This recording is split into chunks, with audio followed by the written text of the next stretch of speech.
안녕하세요. 성경이 우리 삶에 조금 더 가깝게 그리고 재밌게 다가오는 시간, 소문난 성경 교실과 함께하는 배본철 교수입니다.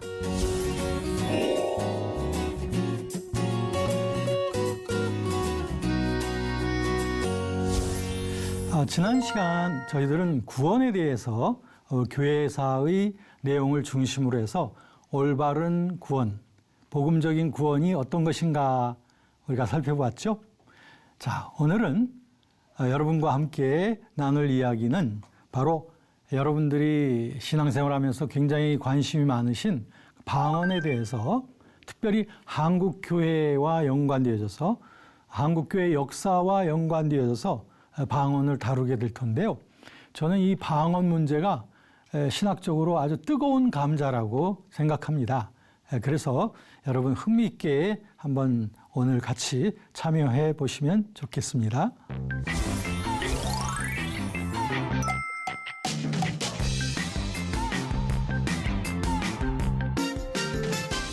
네, 자, 오늘 함께 보실 방언, 이 뜨거운 감자인 한국교회의 이 뜨거운 감자인 이 방언에 대해서 보겠습니다.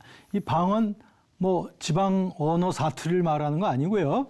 바로 방언이라고 하는 것은 크리스찬들이나 이런 종교인들이 기도할 때에 이렇게 이해할 수 없는 그러한 언어들, 알아들을 수 없는 그런 언어들을 말하게 되는, 발성하게 되는 그걸 갖다 방언이라는 거 아시죠?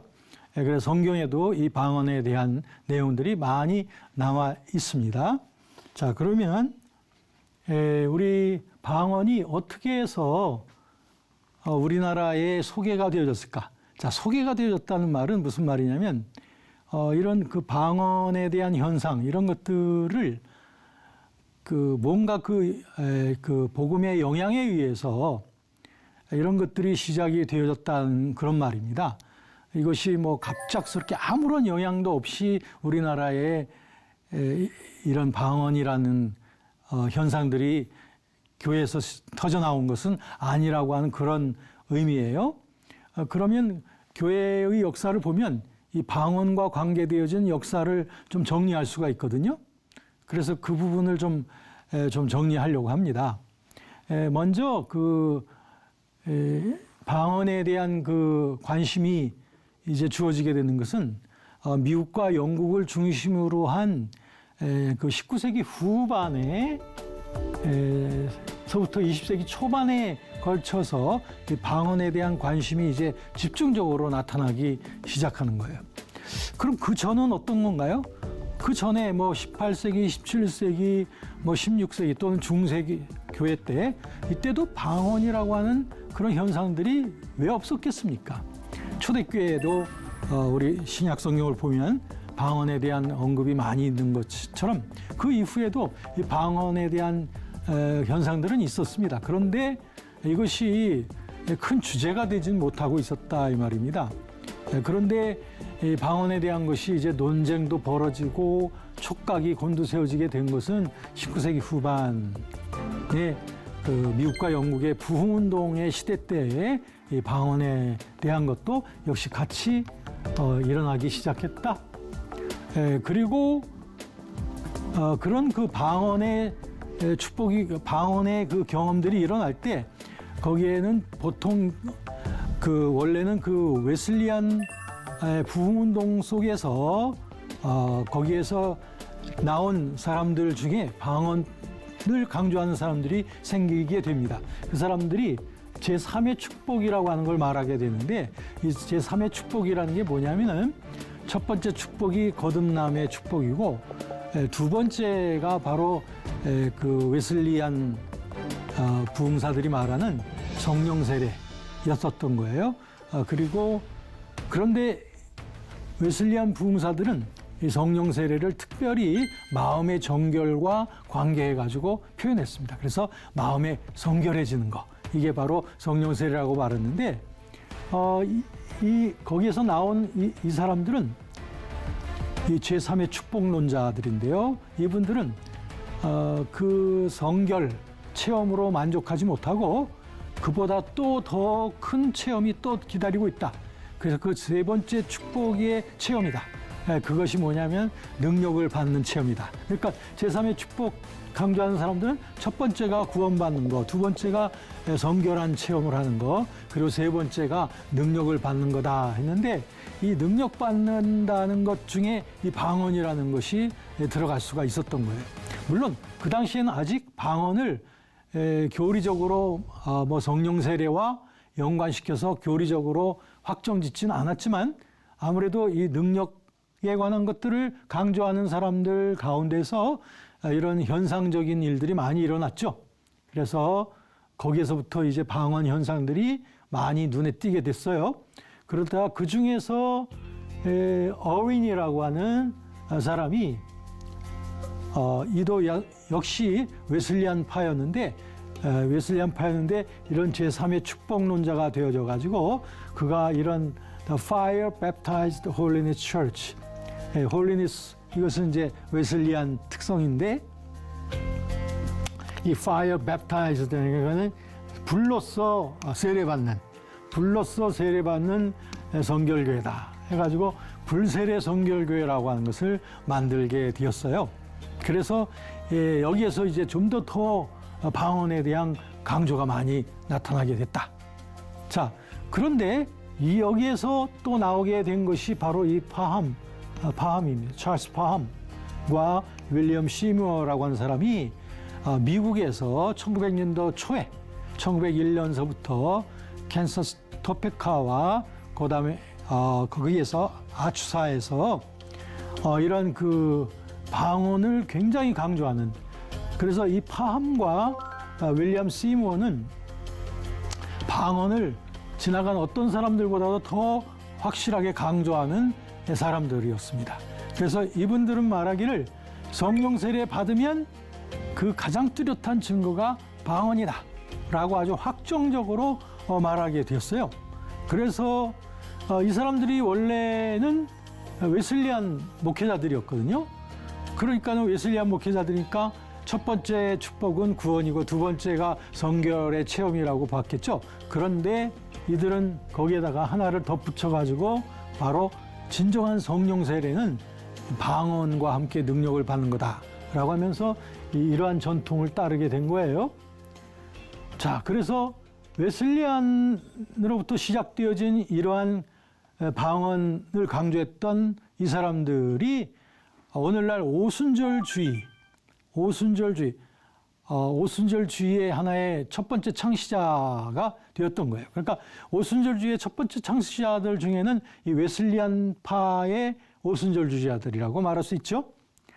그런데 또 방언을 강조하는 운동이 웨슬리안파가 아닌 좀 개혁파적인 그런 쪽에서도 목사님들 가운데 방언에 대한 강조가 일어나게 되어서 그러한 운동이 웨슬리안적인 것과는 좀 다르게 또 오순절 운동이 일어나서 그 오순절 운동의 대표적인 것은 이 하나님의 성회입니다.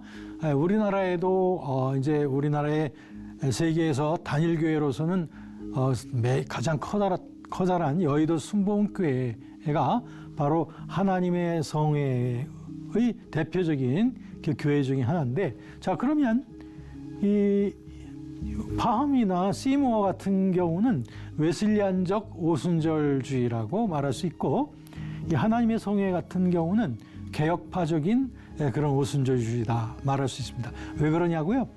이 하나님의 성회의 신조를 보면 이들에게 있는 웨슬리안적 특성인 성결 체험, 순간적인 성결 체험, 이런 그 신조가 없습니다.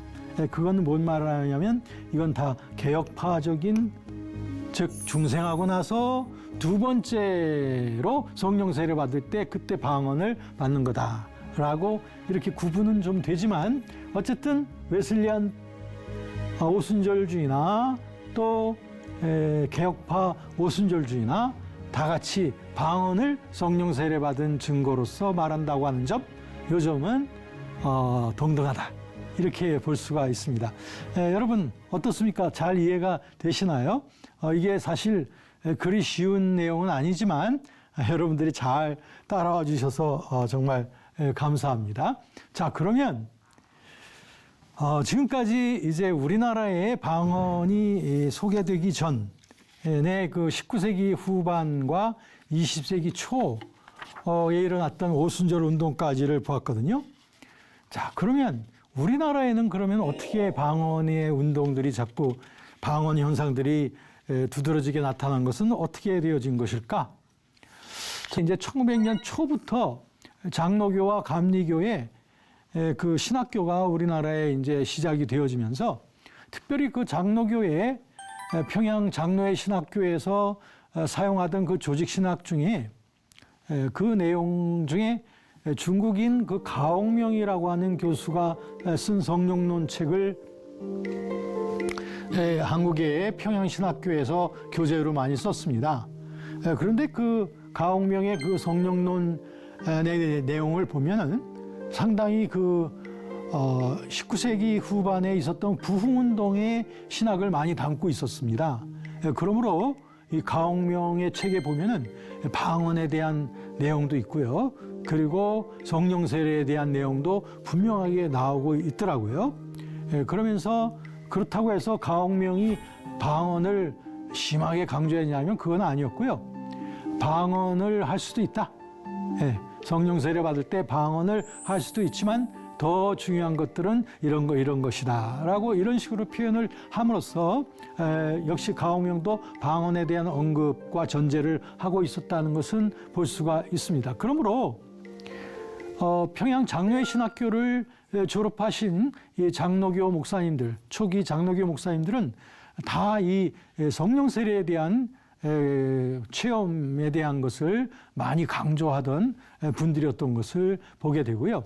이 방언에 대해서도 크게 이질감을 갖고 있지 않던 분들이 많이 계셨던 거예요. 그런데 이제 시간이 흘러가면서 1920년대, 30년대 일제시대 때죠. 그때에 이제 여러 기도 운동도 생기고 교회도 부흥이 되어져 가는 가운데 또 한 가지 같이 따라서 생기게 된 게 뭐냐면 그 당시 혼합적인 그러한 영성 운동들이 기독교 내에 많이 생기게 되었습니다. 그 혼합적인 운동이란 무엇이냐면 우리 기독교가 우리 한국에 들어오기 전에 우리나라에 있었던 여러 종교들 있잖아요. 보통 뭐 유불선 이렇게 또 그다음에 특별히 그 샤머니즘, 무당신앙 이런 것들이 우리 혼합적으로 우리 민족의 심성 속에 쫙 깔려 있었단 말이죠. 그러다 보니까 이 기독교가 들어오긴 했지만 기독교에 대한 복음적인 교훈이 아직 충분히 나눠지지 않던 그런 때였기 때문에 이런 혼합적인 재래적인 종교 영성과 기독교가 그냥 막 이렇게 기독교 영성이 서로 혼합되어져 가지고 이상스러운 전혀 기독교적이지 않은 이상스러운 기도나 그런 신비 체험을 강조하는 사람들이 많이 있었습니다. 그러다 보니까 교회에서는 이런 사람들을 배격하고 이런 신비주의를 자꾸 배격하게 되어졌는데 그때 때마침 1930년대 전후해서 우리나라에 그 아까 말씀드렸던 미국과 영국에서 일어났던 특별히 미국에서 일어났던 그 오순절 운동이 영국에도 전화되어져서 그래서 미국과 영국에 있던 오순절 선교사들이 우리나라에 들어와서 오순절 신학을 이제 가르치기 시작했어요. 그러다 보니까 아무래도 이 방언에 대한 강조를 많이 했겠죠.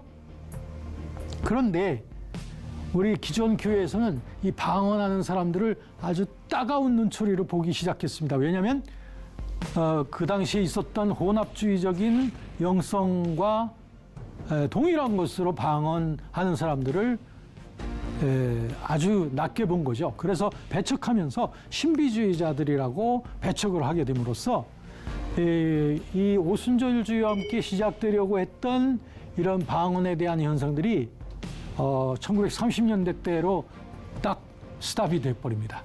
물론 간헐적으로 기도원이라든지 음성적으로 방언을 하는 사람들은 그 후에도 있었지만 그러나 오순절주의 신학이 여기서 딱 정지가 되어져서 몇십 년을 이제 그대로 흘러가게 되다 보니 이 방언에 대한 강조 같은 것은 몇십 년 동안 계속 음성적으로만 되어질 수가 있었다. 이렇게 봅니다.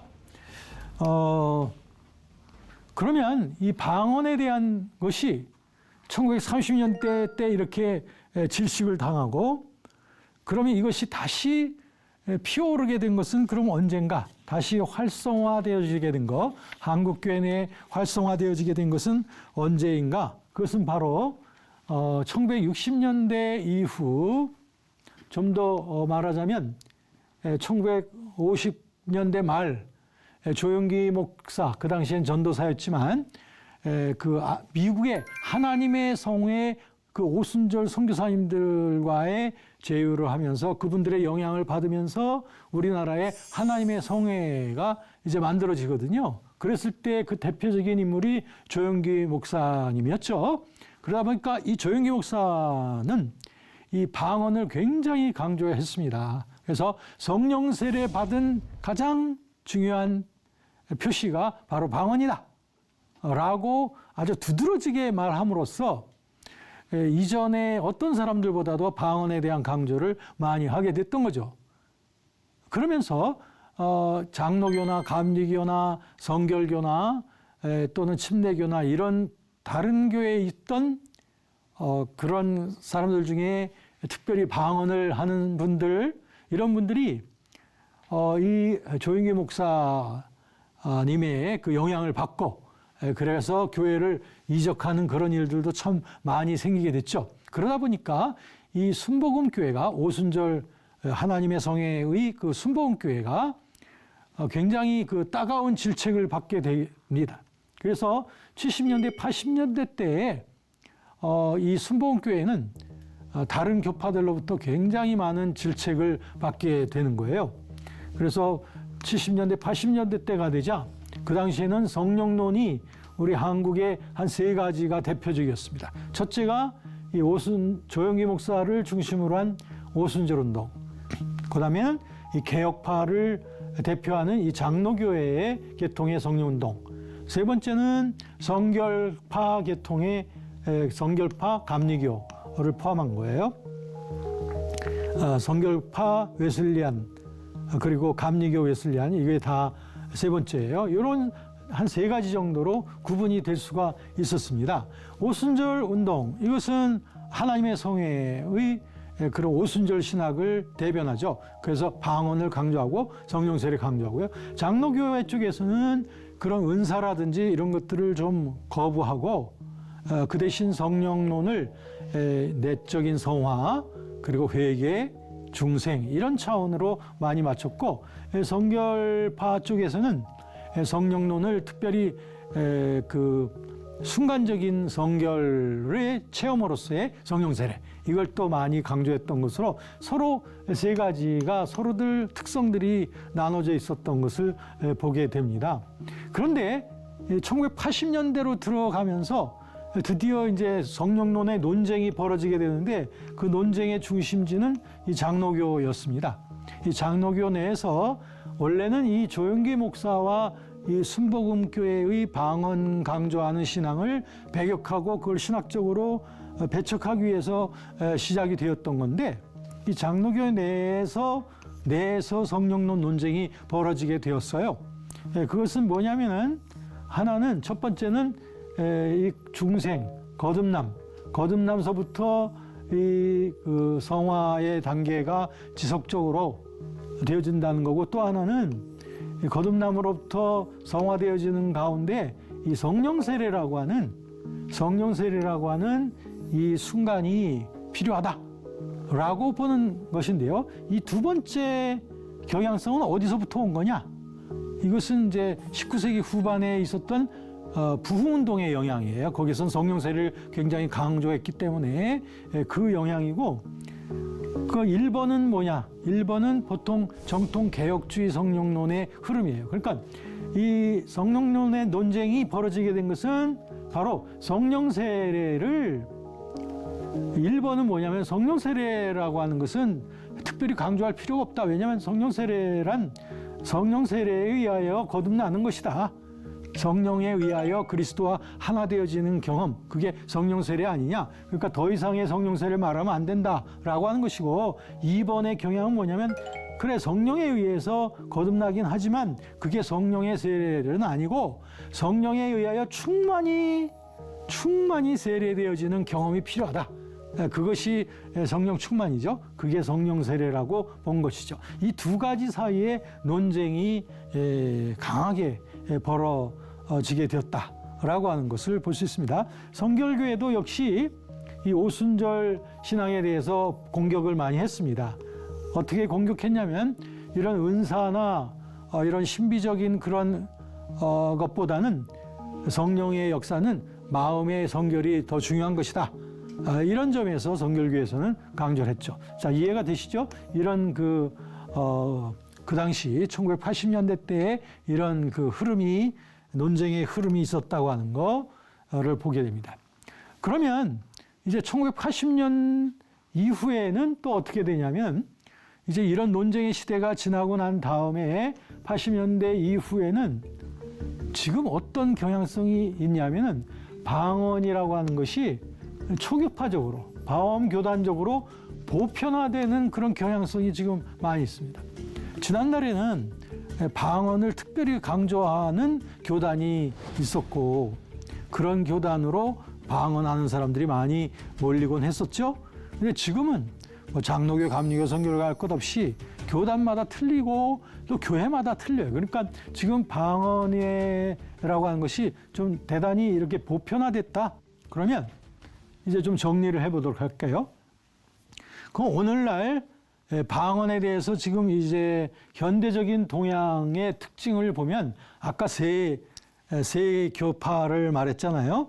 오순절파, 그다음에 개혁파, 웨슬리안파 세 가지 말했는데요.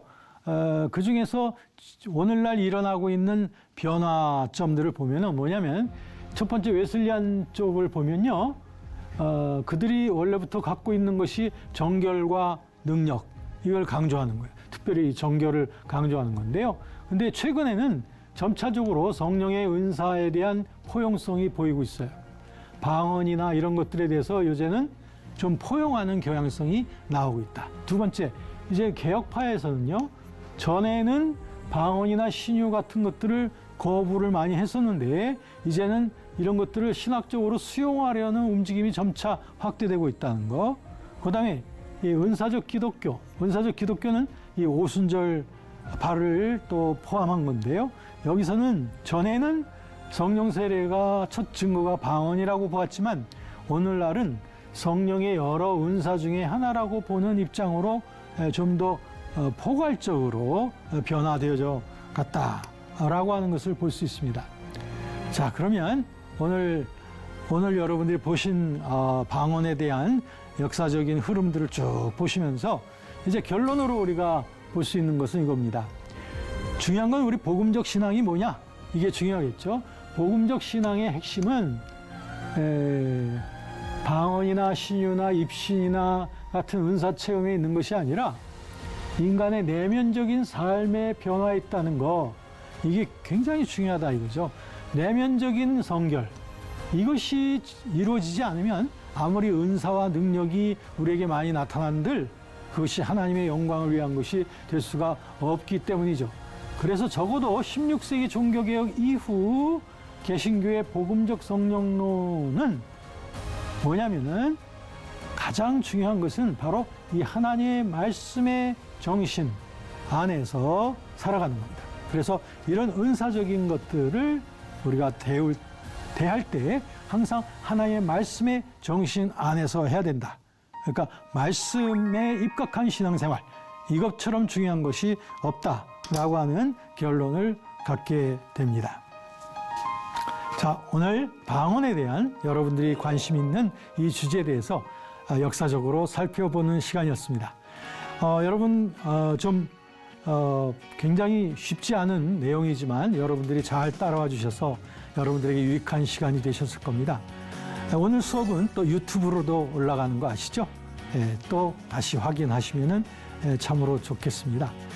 다음 시간에는요, 우리 그 성령론에 대한 그 역사적인 흐름이 종교개혁 이후 현재까지 어떤 핵심 가치들이 오늘날 우리에게 주어졌는가 하는 그런 중요한 점들을 보도록 하겠습니다. 여러분 행복한 시간 되시고 다음 시간에 또 뵙도록 하겠습니다.